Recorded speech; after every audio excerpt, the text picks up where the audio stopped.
कई बार ये होता है कि जो फैमिलीज होती हैं उनका इंटरफेरेंस बहुत ज़्यादा हो जाता है, स्पाउस की फैमिलीज का इंटरफेरेंस काफ़ी ज़्यादा हो जाता है सर। हाँ। और इनफैक्ट कभी स्पाउस चाहता भी है बट फैमिली की वजह से वो कर नहीं पाता है कुछ। ये प्रॉब्लम छोटी नहीं है, इंडिया में बहुत बड़ी है ये प्रॉब्लम, क्योंकि रिलेशनशिप यहाँ पे इंडिपेंडेंट तो है ही नहीं कि अगर शादी हो रही है तो एक लड़का लड़की की नहीं हो रही है, दो खानदानों की हो रही है, दो फैमिलीज की हो रही है। और बचपन से ही ऐसी फिल्में देख देख करके हम बड़े हुए हैं, हम साथ साथ हैं, क्योंकि रियलिटी में ऐसा नहीं होता है।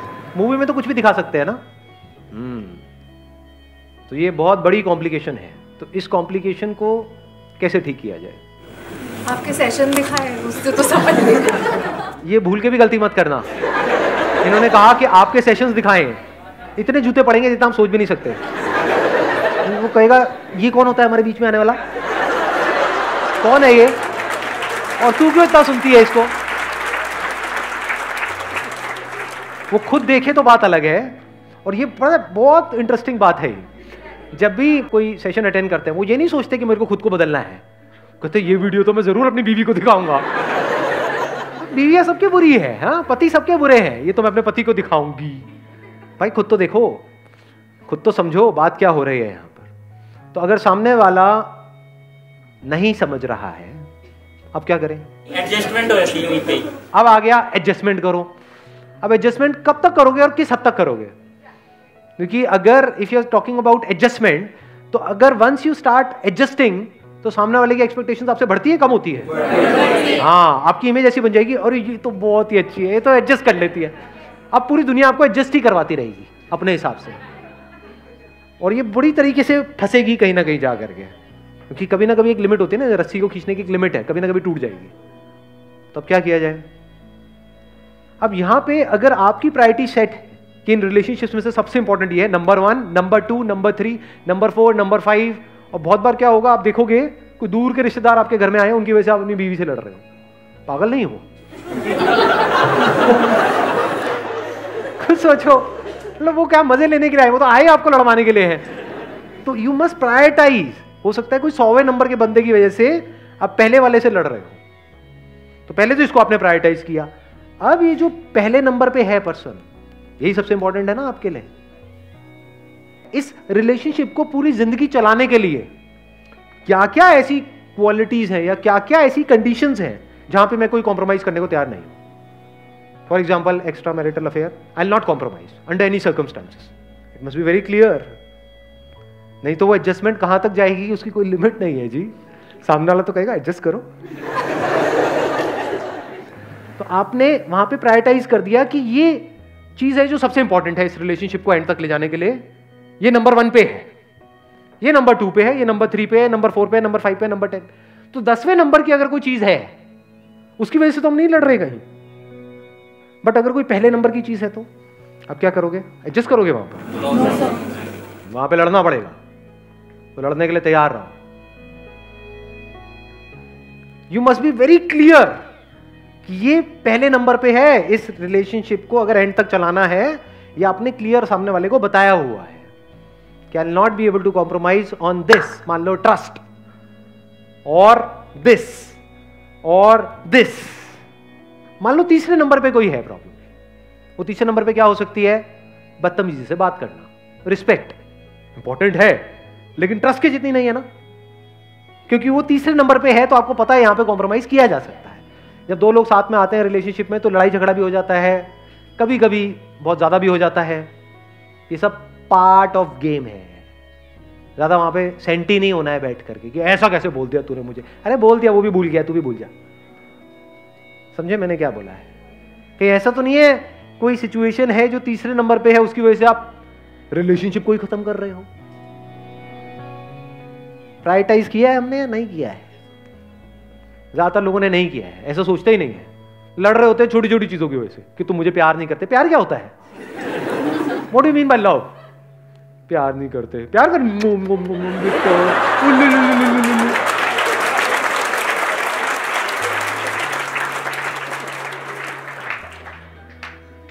वेले फंडे होते हैं बहुत सारे लोग। आप अभी हंस रहे हो लेकिन इन्हीं चीजों की वजह से लड़ाई झगड़े हो रहे होते हैं। अब यहां पर कुछ चीजें हैं जब आपने प्रायोरिटाइज कर लिया है तो आपका माइंड बिल्कुल क्लियर है, तो नाउ यू आर क्लियर कि हाँ ये जो टॉप 3 है ये तो इस बंदे ने संभाल रखा है, यहाँ पे तो 100 में से 100 नंबर है इसके, और बाकी की जो है यहाँ पे बंदा 0 है, 100 में से 0। अब क्या किया जाए? लगाओ। नहीं, एडजस्टमेंट क्यों आ गया फिर से? एडजस्टमेंट, ये एडजस्टमेंट क्यों इतना भरा पड़ा है आप लोगों के दिमाग में? हर जगह पे एडजस्टमेंट करें, क्यों एडजस्टमेंट करना है? यू आर एब्सोल्युटली क्लियर कि जो 3 चीजें इस रिलेशनशिप को एंड तक ले जाने के लिए सबसे इंपॉर्टेंट है, वो तीनों क्वालिटीज इस बंदे के अंदर है, बाकी की चेंज की जा सकती है। बहुत बार हम क्या होता है, हम बस अज्यूम कर लेते हैं कि हाँ सामने वाले को पता तो है, सामने वाला समझ लेगा ना। ये बड़ा अजीब सा फंडा है। सामने वाला नहीं समझता तो आप समझाओ ना उसको बताओ ना कि आप उससे कितना प्यार करते हो, उसको बताओ ना कि हम मरते दम तक साथ रहने वाले हैं, उसको हक करो ना डेली। एडजस्टमेंट क्यों करनी है? Why adjustment? एडजस्टमेंट का मतलब है जो टॉप 3 है यहां पे आप कॉम्प्रोमाइज कर रहे हो। Never adjust. कुछ चीजें हैं जहां पे एडजस्टमेंट नहीं करनी चाहिए और कुछ चीजें हैं जिनको बदला जा सकता है, तो एडजस्टमेंट है कहां? इट विल टेक टाइम, एक दिन में नहीं होगा। बिल्कुल ऐसा है जैसे किसी पौधे को बड़ा करना, उसकी केयर करनी पड़ेगी, उसको पानी देना पड़ेगा टाइम पे, पूरा ध्यान रखना होगा, आंधी तूफान से बचाना होगा। इसी केयर को प्यार कहते हैं। हर वो काम करना होता है जो आप चाहते हो कि आपके साथ हो। सिंपल है। आपको क्या अच्छा लगता है? कोई आपकी तारीफ करे, आपकी कमियां निकालता रहे? अच्छा लगता है? नहीं लगता है? कोई आपकी कमियां आपको बताता है, आपको पता है खुद में आप में कितनी कमियां हैं, खुद ही अपने आप को बताते रहते हो, ऊपर से कोई सामने से बता दे तो गुस्सा नहीं आता है? बट यही नहीं होता है रिलेशनशिप्स में। क्यों होता है ऐसा? क्यों हम सामने वाले को उसकी कमियां बताते रहते हैं? क्योंकि हम उसकी कमियां देखते रहते हैं। क्यों उसकी कमियां देखते रहते हैं? क्योंकि कभी हमने प्रायोरिटाइज किया ही नहीं कि इस रिलेशनशिप के लिए सबसे इंपॉर्टेंट क्या है। अगर हम प्रायोरिटाइज कर लें तो, and once we are clear कि अब ये जो 3 चीजें हैं ये इस पर्सन के अंदर है, अब मरते दम तक चाहे कुछ भी हो जाए, दुनिया इधर की उधर हो जाए, हम अलग नहीं होने वाले। Not possible. अब क्या मुश्किल है इसको देखना कि मैं क्या चाहता हूं अपने लिए, और वैसे ही मैं सामने वाले से एक्ट करूं, मतलब उसकी तारीफ करूं, नॉट फ्लैटरी, जेन्युइन कॉम्प्लीमेंट्स। सामने वाले को अच्छा लगेगा? नहीं लगेगा, चाहे वो मेल हो चाहे फीमेल हो। याद रखो, अपने ऊपर रख करके देखो कि कोई कुछ अच्छा बोल देता है, कितने दिन तक याद रहता है? रहता है? नहीं रहता है। कई बार पूरी पूरी जिंदगी याद रह जाता है। हमें खुद भी नहीं पता होता है कि हाँ हमारे अंदर ऐसा कुछ है, और अगर वो कोई बोल दे तो और अच्छा लगता है। तारीफ खुल के क्यों नहीं करते हो? बुराई तो खुल के करते हो।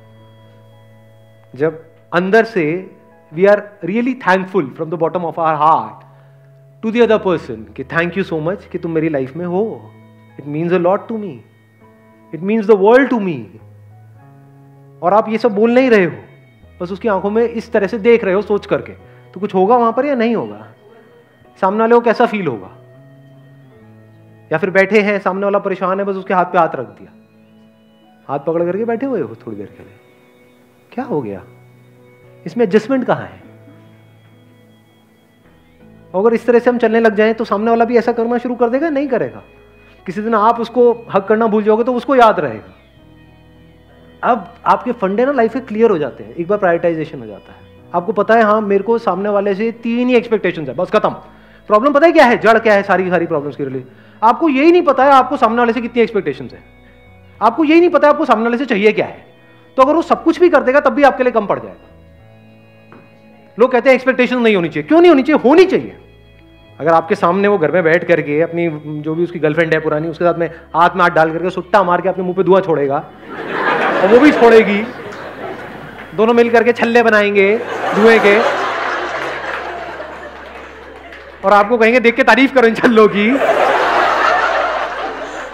तो एक्सपेक्टेशंस होनी चाहिए? नहीं होनी चाहिए?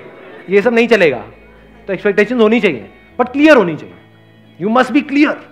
सोचो कहीं पे काम करते हो और वो जो आपका एम्प्लॉयर है उसको यही नहीं पता है कि उसको आपसे चाहिए क्या है, तो आप कितना भी कर दोगे कम पड़ जाएगा। अगर वो पहले ही प्रॉपर्ली डिफाइन कर दे कि भाई तुझे महीने में ये 4 काम करने हैं और इसको 4 को अच्छे से करना है, ये किया तो तू एक अच्छा एम्प्लॉय है, नहीं किया तो एक खराब एम्प्लॉय है। वंस दैट इज क्लियर तो छोटी मोटी चीजें मैटर ही नहीं करती हैं। कभी सामने वाले ने कभी गुस्से में है, उसका मूड खराब है, उसने चीख चिल्ला करके कुछ बोल दिया, तो अगर तो कोई प्रायोरिटी सेट है ही नहीं, ये टॉप 3 है ही नहीं माइंड में, तो क्या होगा, वहां पे लड़ाई झगड़े शुरू हो जाएंगे, फिर पूरा पास्ट निकल करके सामने आ जाएगा। अगर प्रायोरिटाइजेशन हो रखा है तो क्लियर है कि हाँ ये इन टॉप 3 में कहीं पर भी नहीं है,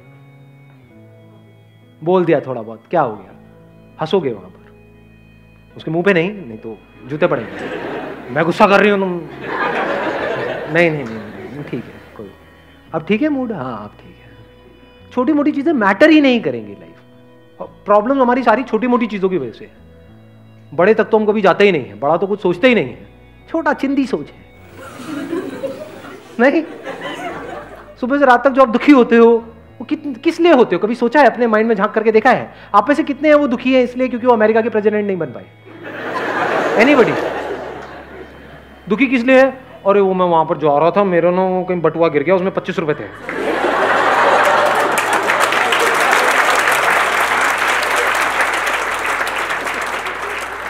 चिंदी सोच, चिंदी दुख। अबे दुखी होना है तो बड़ी चीजों के लिए हो ना लाइफ में, छोटी मोटी चीजों के लिए दुखी होते रहते हैं, उसी में हमारी लाइफ निकल जाती है पूरी की पूरी। तो वंस दैट इज क्लियर, तो आप छोटी मोटी चीजों की वजह से लड़ोगे झगड़ोगे ही नहीं, चीजों को सामने वाले को बड़ी आसानी से दे दोगे। जैसे शादी के बाद क्या होता है, शादी के बाद अगला स्टेप क्या है? अबे हंस क्यों रहे हो, मतलब बेबीज, हाँ ठीक है, बीच के स्टेप्स को स्किप करो, बेबीज, हाँ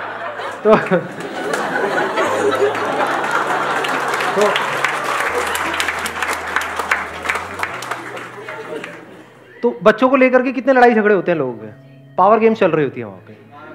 अगर आपको समझ आ जाए कि ये मेरी वो जो प्रायोरिटीज है उसमें है ही नहीं, क्योंकि सामने वाला भी उसके लिए कुछ गलत थोड़ी ना करेगा, तो अगर सामने वाला सब कुछ अपने हिसाब से करना चाहता है उन बच्चों के लिए, तो करने दे, इससे बड़े तो मेरे लिए कुछ है ही नहीं। बढ़िया है, मेरा काम सिर्फ एक होगा, बैठ करके कमियां निकालता रहूंगा आराम से, तू कर ले। ये बेस्ट होती है अप्रोच लाइफ में। नहीं, कभी कोई ज्यादा चौड़ा होता है ना लाइफ में कि मैं करूंगा अपने हिसाब से, अरे तू कर, इससे बढ़िया कुछ हो ही नहीं सकता। मैं खड़े होकर के ये क्या किया है, ये ढंग से नहीं किया, ये बेकार है, अरे हाँ ये गलत हो गया, कुछ मत करो। मतलब अगर सामने वाला यही चाहता है तो बढ़िया है। अब देखो वहां पर भी हम लड़ रहे होते हैं, नहीं मैंने ऐसे ऐसे घूंचों को देखा है, वो दीवार के रंग को लेकर के लड़ रहे होते हैं, नहीं पिंक होना चाहिए, नहीं येलो होना चाहिए। अबे येलो भी हो जाएगा तब भी तू खच्चर का खच्चर ही रहेगा।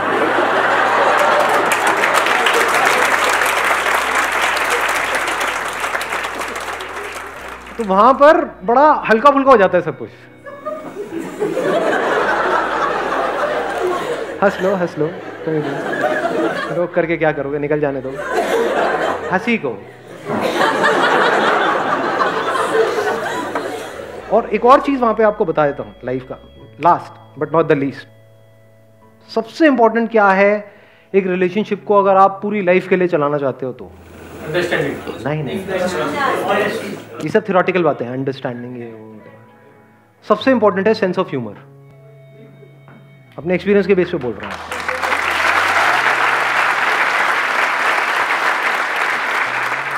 कुछ भी हो रहा है हंसते रहो, पागल क्यों हो जाओ, ये तो पागल है, पागल ही सही चलते हैं, लंबे टाइम तक पागल ही चल सकते हैं, समझदार नहीं चल सकते। समझदारों की लड़ाई झगड़े हो जाते हैं।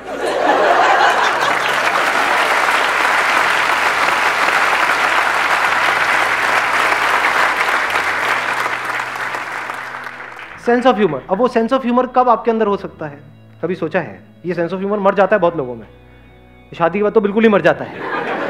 हंसने के लिए दोस्त ढूंढते हैं, बहाने ढूंढते हैं कि जब तक 2-4 लगाएंगे नहीं तब तक हंसी नहीं आएगी। अबे क्या है ये? सेंस ऑफ ह्यूमर कहां से आता है, कभी सोचा है? जब लाइफ को आपने समझ लिया बारीकी से, life is imperfect, it can't be perfect. जैसे ही आप परफेक्शन की तरफ चले जाते हो ना, मुझे सब कुछ परफेक्ट करना है, परफेक्ट का मतलब क्या, सब कुछ अपने हिसाब से करना है। क्या आपका हिसाब परफेक्ट है? आपका हिसाब तो ये भी कह सकता है कि नहीं, ये जो चूहा है ना इतना प्यारा है, मुझे इतना प्यारा लगता है, उसको बिल्ली नहीं खानी चाहिए। और सोचो आपके पास में पावर्स आ जाए कि बिल्ली चूहे को नहीं खाएगी और वो खाना बंद कर दे, तो क्या ये परफेक्शन है नेचर के पॉइंट ऑफ व्यू से या इम्परफेक्शन है? जिस तरह से हम सोचते हैं कि ऐसा होना चाहिए, वो सब इम्परफेक्शन है, वो सब कचरा है। तो आपने क्या किया, खुद की सोच पे क्वेश्चन मार्क लगा दिया। ऐसा हम कभी नहीं करते, हम क्या करते हैं, सामने वाले की सोच पे क्वेश्चन मार्क लगाते हैं कि जो कमियां हैं सामने वाले में है, मैं तो बिल्कुल सही हूं, मैं सही हूं तू गलत है। यही जड़ नहीं है हर रिलेशनशिप की। अगर ये उल्टा हो जाए तो कि तेरा गलत भी सही है और मेरा सही भी गलत है, अब कहां से लड़ाई होगी? बशर्ते वो जो टॉप 3 है उस पर आप कॉम्प्रोमाइज नहीं कर रहे, छोटी मोटी चीजों में सब में हाँ ठीक है, सब सही है, मतलब इम्परफेक्शंस में भी आप हंस रहे हो, उसको सेंस ऑफ ह्यूमर बोलते हैं। खुद पे हंस रहे हो, जो हरकतें हो रही है उस पे हंस रहे हो, जो कुछ हो रहा है मतलब आप पूरी कोशिश कर रहे हो कुछ ठीक करने की, तब भी वो खराब ही होगा, उस पे हंस रहे हो ना। अपनी नाकामी पे हंस रहे हो, अपनी बेवकूफियों पे हंस रहे हो। हंसने का मतलब, दूसरा मतलब क्या है? Let go. हंसी का मतलब लेट गो नहीं है, छोड़ देते हो। जब पकड़ लेते हो तो क्या होता है? कॉन्ट्रैक्ट नहीं होने लग जाते हो, छोटे नहीं होने लग जाते हो, पकड़ लो हर चीज को, छोटे हो जाओगे, छोटी सोच हो जाएगी। हंसने का मतलब क्या? ऐसे रिलीज कर दिया, हाँ ठीक है, बढ़िया है, लेट गो। तो फिर 24 घंटे हंसी आती रहती है चारों तरफ, सब कुछ, क्योंकि देखा जाए तो सब तरफ कॉमेडी कॉमेडी है। लड़ाइयों की जड़ खत्म। जब लड़ाई नहीं हो रही होती तब भी हंसी आ रही होती है, ये क्या हो गया, इतने दिन हो गए लड़ाई नहीं हुई। और लड़ाई हो रही होती है तो हंसी आती आती है। हंसते खेलते रहो, इसमें क्या दिमाग लगाना है? इसमें मुश्किल क्या है? आसान है। आसान है मुश्किल है? आसान है मुश्किल है? Thank you so much, wish you all the very best.